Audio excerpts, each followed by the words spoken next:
Alors voilà, merci mesdames, messieurs d'être venus ici tard dans l'après-midi. Puis-je commencer par vous expliquer comment ça se fait qu'un Américain vous parle dans la langue de Jacques Brel? Eh bien, ce n'est pas parce que j'habite le Wisconsin, ici au milieu des États-Unis, c'est parce que j'ai fait mes études à Liège, en Belgique. Voilà le problème, comment moi je l'aperçois. En fait, c'est la zone frontière entre la néphrologie et l'oncologie. C'est ces cas où néphrologues et oncologues se rencontrent en salle ou près du lit du malade. Je suis venu à ces problèmes il y a assez longtemps, lorsque un médecin m'a demandé au sujet des kystes acquis du rein et les cancers qui y sont associés. Ensuite, quelques années plus tard, on a rencontré l'insuffisance rénale chronique, l'IRC, qui pouvait s'installer après la greffe de moelle. Or, dans les années qui suivaient, je me suis dit qu'en effet, ce sujet frontière, cette zone frontière était importante, et j'ai édité le livre dont vous voyez la couverture. Alors voilà les problèmes que l'on va aborder dans le petit temps qui m'est alloqué. D'une part, on a l'influence des reins sur le cancer, et d'autre part, on a l'influence du cancer sur les reins. On passera en revue l'incidence du cancer en IRC, la mesure du débit de filtration glomérulaire, DFG, l'exclusion de l'IRC de vos essais cliniques, on a des données, dosage des thérapies, bien sûr très importante, et le cancer après la greffe de rein. D'autre part, on passera très vite en revue cancer du rein, syndrome paranéoplasique et toxicité des traitements. Je vais essayer de quantifier ces différents problèmes afin d'en établir les priorités. Mais attention, on n'a pas le temps de tout aborder, notamment insuffisance rénale aiguë, paraprotéinémie, cancer et dialyse chronique, imagerie, est-ce que cela induit le cancer? Bref, il y a toute une série de questions. On pourrait être ici pendant des jours, discuter de tout cela. Je ne le ferai pas. Voilà un cas. C'est un vrai cas. D'ailleurs, je n'utilise que des vrais cas. C'est toujours mieux que les cas faux. Il s'agit d'un homme de 55 ans ayant subi une chirurgie pour cancer de l'oropharynx. Il a un diabète et un DFG estimé de moins de 50 ml par minute. Norme des soins, vous le connaissez, cisplatin avec irradiation, mais vous, les oncologues, apparemment, lorsque le DFG est en dessous de 50, cisplatin, ça ne se donne pas. On doit utiliser des agents moins bien étudiés, paclitaxel, carboplatine, cetuximab. Alors, devant ce cas, il y a évidemment des questions pratiques, mais il y a aussi des questions, si j'ose dire, générales. Alors, est-ce que c'est le hasard que ce monsieur ait un DFG bas? Ou est-ce que, dans l'insuffisance rénale chronique, est-ce qu'il y a en fait un excès relatif de cancer? Il paraît que oui, bien que cet excès ne soit pas très, très élevé. Alors, comment mesurer le DFG? C'est mon frère qui m'a donné ce cas, il est oncologue, et apparemment, ils utilisent le MDRD, la formule MDRD, mais ce n'est pas le cas pour tous les néphrologues. Il y a aussi les formules de Cockcroft-Gault, et il y a la formule de Wright, qui est la troisième sur l'écran. Alors, quel est le seuil de l'IRC? De quoi est-ce qu'on parle? Est-ce que c'est 60 ou est-ce que c'est 50? On y reviendra. Mais est-ce que c'est plus qu'une question académique? En fait, il paraît que oui. Dans cet article publié il y a un an, le pronostic, le outcome, le devenir de gens avec IRC traités par chimiothérapie ou autre pour un cancer est en effet un outcome, un devenir, un pronostic plus sévère, moins bon. Alors pourquoi ça se fait? Eh bien, c'est parce que nous, je veux dire la communauté donc, de recherche, fait en quelque sorte que nous avons une manque de données.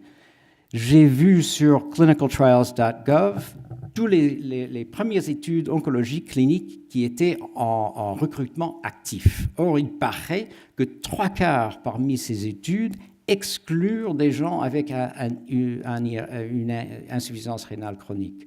Alors, ce n'est pas surprenant que nous n'ayons pas de données quant au traitement efficace chez les gens avec une augmentation de leur créatinine. Alors, comment mesurer le DFG? C'est encore un vrai cas. Femme de 36 ans avec un zoster après traitement pour un cancer du sein, avait une créatinine sérique de 97. Je m'excuse, 97. Les 90, ça vient de mon temps en Belgique. Enfin bref, vous voyez les résultats différents du calcul du DFG suivant les formules et la mesure du DFG avec les urines de 24 heures s'avère à peu près la moitié du résultat des formules. On a donné la cyclovir à une dose standard avec en conséquence le développement d'une encéphalopathie. Donc c'est des questions réelles. Alors le point sur le DFG, alors, on a d'une part les critères pour les études, d'autre part la pratique. Quelle formule utiliser en vrai, on ne le sait pas. Il y a des gens qui disent que la formule de Wright soit la bonne, mais qui sait? En fait, on a donc une variation frappante selon la formule utilisée, ce qui complique cette affaire d'inclusion des gens avec une IRC, quelle formule utiliser, etc. Alors, on a aussi des différends entre les différentes organisations. Le FDA habituellement utilise le Cockcroft-Gault, nous les autres, on utilise le MDRD. National Cancer Institute utilise un seuil de 50 pour l'IRC, tandis que pour nous, c'est 60. Bref, vous êtes d'accord, je l'espère, avec le besoin d'avoir une uniformité de calcul qui facilitera non seulement la recherche, mais aussi son application clinique. Alors, passons à la greffe rénale. Vous pouvez lire les cas. Encore une fois, c'est des vrais cas. Il y a un excès de cancer après la greffe rénale. Je ne dois pas... je suis sûr que vous le savez. Mais est-ce que la question la plus grande, je crois, au-delà des questions de traitement, c'est de faire le dépistage, le screening. Est-ce que ça vaut la peine? Eh bien, pour le cancer de la thyroïde, non, parce que c'est un cancer relativement peu fréquent. Qu'en est-il du cancer des reins natifs? J'ai commencé avec ce problème il y a plusieurs années. Est-ce que ce screening, ce dépistage vaut la peine? Eh bien, vous pouvez calculer, utilisant des méthodes, je dirais, médico-économiques, que le coût est de $300 000, à peu près, mettons, 200, ça dépend du taux d'échange, mais 200 et quelques mille euros. Donc, relativement non efficace. Par contre, le coût de la colonoscopie pour le dépistage du cancer du côlon, vous le savez, c'est relativement bon marché, bien que ce ne soit pas gratuit. Alors, rassemblons donc un tout petit peu les sujets. Quelle en est leur quantité? Je ne vous ai pas parlé du risque des radios, parce qu'en fait, il y a relativement peu de risques d'induction de cancer par l'imagerie. C'est un sujet qui est intéressant, mais qui n'a pas d'importance clinique, à mon avis. Cancer en IRC, on l'a passé en revue. Je ne peux pas bien quantifier ce problème. Cancer après la greffe, ce sont des chiffres qui s'appliquent aux États-Unis. Vous pouvez les diviser à peu près par 5 pour la population française. Bref, c'est un problème important pour le sujet qu'il a, mais au point de vue santé publique, cancer après la greffe, ce n'est pas grand-chose. Par contre, exclure les patients avec IRC des essais, des études cliniques, ça, c'est un problème. Alors, passons maintenant à l'autre versant. En quelque sorte, ceci a été les ennuis que nous, les néphrologues, vous imposent. Par contre, ces sujets-là, ce sont les ennuis que le cancer impose aux néphrologues. un cas de cancer du rein, femme de 66 ans avec une masse rénale de 3 cm, vous pouvez le lire, elle a une créatinine sérique de 150, soit DFG de à peu près 30, on considère les alternatives. Si on ne fait rien, sa mortalité cardiovasculaire et cancéreuse dans les 5 ans est à peu près la même, soit de 45 à 50 sur 5 ans. Si on fait une néphrectomie, elle est évidemment exposée à la mortalité de l'opération. Sa mortalité cardiovasculaire augmentera parce qu'elle aura une perte de sa fonction rénale. Espérons que sa mortalité cancéreuse diminue. Par contre, si on fait une cryoablation, on a une stabilité de sa mortalité cardiovasculaire qui ne change pas, mais on espère une diminution de sa mortalité cancéreuse sans les déboires donc, de l'opération. C'est la cryoablation qui a été faite. Je l'ai vue en clinique il y a quelques semaines et elle va assez bien. Quantifions ce problème. On a des données. J'ai choisi des articles qui m'ont paru particulièrement clairs. Voilà un article de La Rochelle, qui est un Américain et pas un Français, malgré son nom, qui a quantifié le risque d'insuffisance rénale terminale après une néphrectomie partielle de rein solitaire. Il paraît que lorsque le débit de filtration glomérulaire est en dessous de 35 avant l'opération, que vous avez donc une bonne chance ou la mauvaise chance d'évoluer vers l'insuffisance rénale terminale, ce que nous on appelle ESRD. Qu'en est-il lorsque on a 2 reins, ce qui est le cas habituellement? Eh bien, si on commence avant l'opération avec une créatininémie de 1,5, c'est-à-dire à peu près, mettons, 120 dans les unités internationales, on a relativement peu de chances qu'il y ait une évolution vers l'insuffisance rénale terminale. Par contre, lorsque vous commencez avant l'opération avec une créatininémie élevée, c'est-à-dire au-delà de 2, certainement, vous avez de fortes chances à avoir quelqu'un qui va évoluer vers une insuffisance rénale chronique, voire terminale. Passons au syndrome paranéoplasique. Homme de 40 ans, neuroblastome progressive, protéinurie se développe, on fait une biopsie et on a une glomérulopathie membraneuse. C'est une équipe parisienne qui a publié ces données il y a quelques années et ils ont bien rapporté sur une assez grande série, à peu près 10% des cas de néphropathie membraneuse étaient paranéoplasiques. On peut les découvrir par la négativité de l'essai pour l'anticorps anti-PLA2R. On peut aussi, lors de la biopsie rénale, voir qu'il y a un léger syndrome inflammatoire au niveau des glomérules. Mais ça ne court pas les rues. Il ne faut pas exagérer. Considérons que l'incidence du cancer est à peu près 50 sur 100 000, donc dans la population générale, et que l'incidence de la néphropathie membraneuse dans la population générale est de 1 sur 100 000. Je viens de vous le dire, 10% de ces cas sont paranéoplasiques. 1 sur 1 million, c'est la définition de rare. Passons aux toxicités des traitements que vous connaissez bien et qui doivent être constamment en vue. Voilà un cas de sclérose focale glomérulaire après la greffe de moelle pour myélome. Vous voyez l'utilisation du pamidronate. Cette femme est venue me voir en consultation. J'avais lu dans le Journal of the American Society of Nephrology 1 semaine avant qu'elle ne vienne en clinique sur cette toxicité, donc qui est une toxicité glomérulaire. On a arrêté ce médicament avec l'évolution favorable que vous voyez, la stabilisation de la fonction rénale, la disparition du syndrome néphrotique, mais ce n'est pas toujours aussi optimiste. Toutes ces substances peuvent non seulement induire des insuffisances rénales aiguës ou chroniques, mais aussi des insuffisances rénales terminales. Vous en avez vu, je suppose, bien. Quantifions la chose.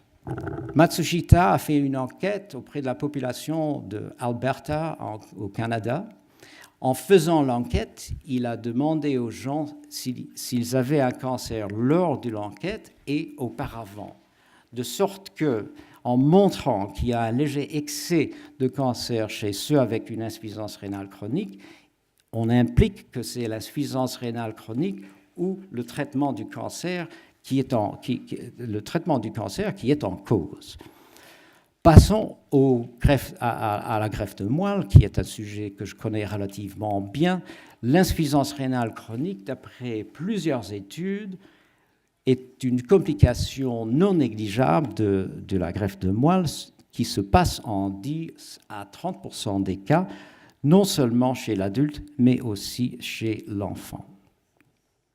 Passons donc à cette toxicité spécifique, qui est une toxicité que vous avez probablement vue dans les suites, donc 6 mois, 12 mois après la greffe de moelle, notamment les greffes qui sont faites avec un conditionnement par chimio et radiothérapie. Vous voyez la diminution relativement rapide de la fonction rénale. Les biopsies nous montrent souvent une lésion hypocellulaire. Vous pouvez comparer cette glomérule avec la glomérule normale qui se trouve là.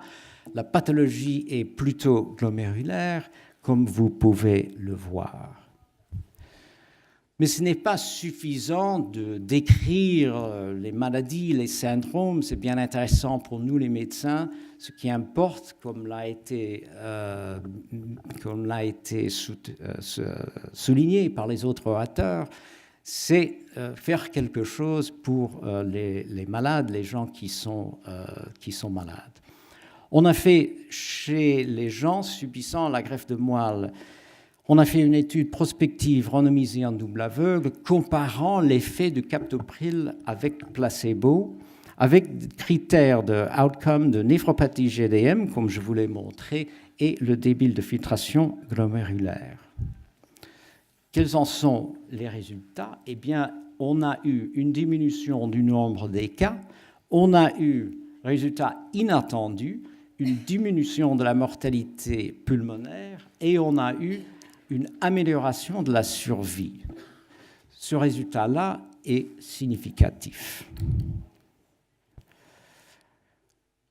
Le concept ici, c'est la mitigation, c'est l'introduction d'un agent après la radiothérapie ou la chimiothérapie, mais avant que ce stimulus est suivi par des dégâts visibles. Vous connaissez l'histoire de l'amifostine. Ça peut diminuer les toxicités par chimiothérapie et radiothérapie, mais on se soucie pour l'effet de cet agent qui pourrait protéger le cancer. Mon collègue, le Dr Lipschultz, va sûrement vous parler de son expérience avec le dexrazoxane, agent mitigeant la toxicité cardiaque.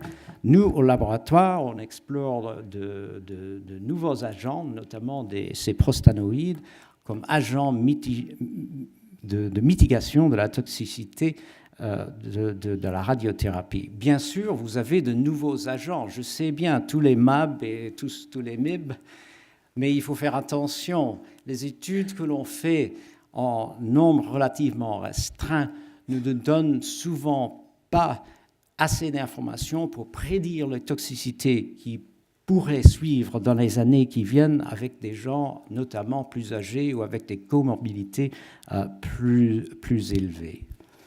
Voilà un dia où j'essaie de montrer la quantification de ces différents problèmes. Les problèmes paranéoplasiques bien intéressants pour les académiciens, mais à vrai dire, c'est rare, il ne faut pas exagérer. Par contre, insuffisance rénale après cancer, comme vous l'avez vu, ce n'est pas un problème à négliger. La néphrotoxicité, c'est un problème bien important aussi.